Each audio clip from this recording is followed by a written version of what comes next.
Hey everybody, Jeff Benda here with wildgameandfish.com, and I'm here in Fargo, North Dakota, where we have been hitting the Canada Geese hard already during early goose season. Our freezers are already filling up.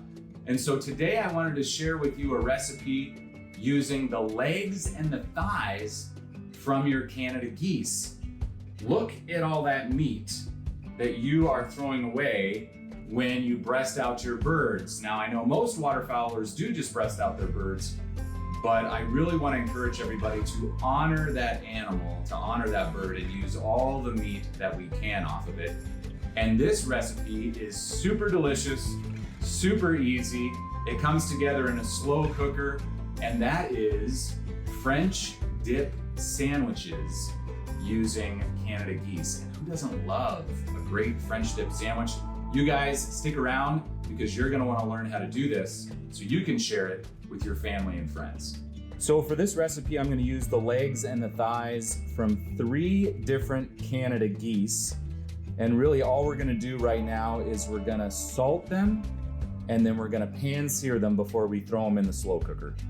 So we're gonna start off with 4 cups of beef broth right there into the slow cooker.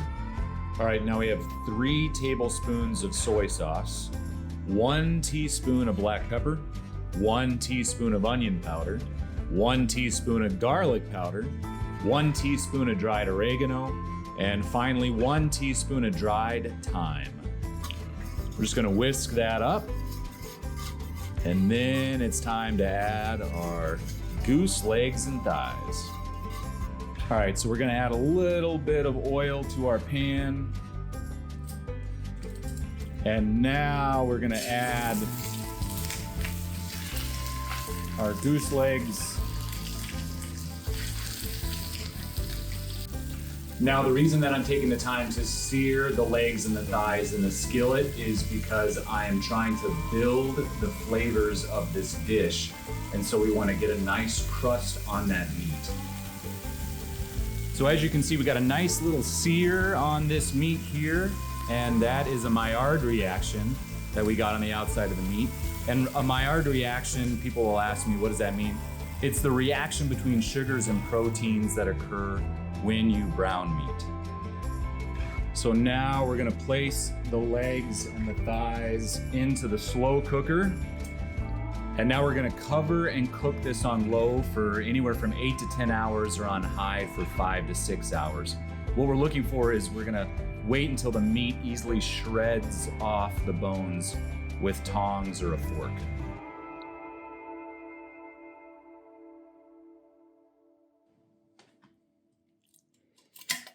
Look at that meat just fall right off the bone. Look at this.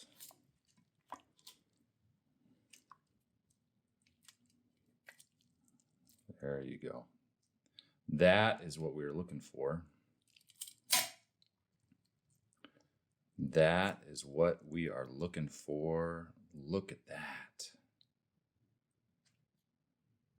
So you can just use these tongs and shred that meat right off of the bone.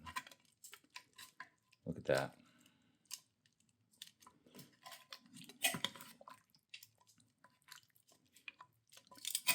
Then we're just gonna pick these bones out and discard these. And what we're left with is all this delicious meat and this beautiful au jus that we're gonna dip our sandwiches in. All right, look at all that delicious goose meat. And now, this is what we're gonna do. I'm gonna pile that on some parchment paper on a rimmed baking sheet. And now I like slices of provolone, but I don't have any, so I'm just using some shredded Italian cheese. You can use mozzarella, provolone, that's fine. But we're gonna put this on top, and then we're gonna put this under the broiler in the oven for 2 to 3 minutes. Now, depending on what mood I'm in, I might like mayonnaise on my sandwich, but right now, today, we are gonna go with some nice English mustard. That's really gonna bring out the flavors of this goose meat. Little taste for the chef that fell off, but we're not done yet. Time to get some of this au jus, the thing that makes the French dip. The French dip. Canada Goose au jus. Oh yeah. All right, everybody, well, there's the finished sandwich. And I'm gonna go ahead and eat. But if you want the French dip sandwich with goose meat recipe, you can find it at wildgameandfish.com, along with all kinds of great wild game recipes that you can enjoy this hunting season. Take care, guys.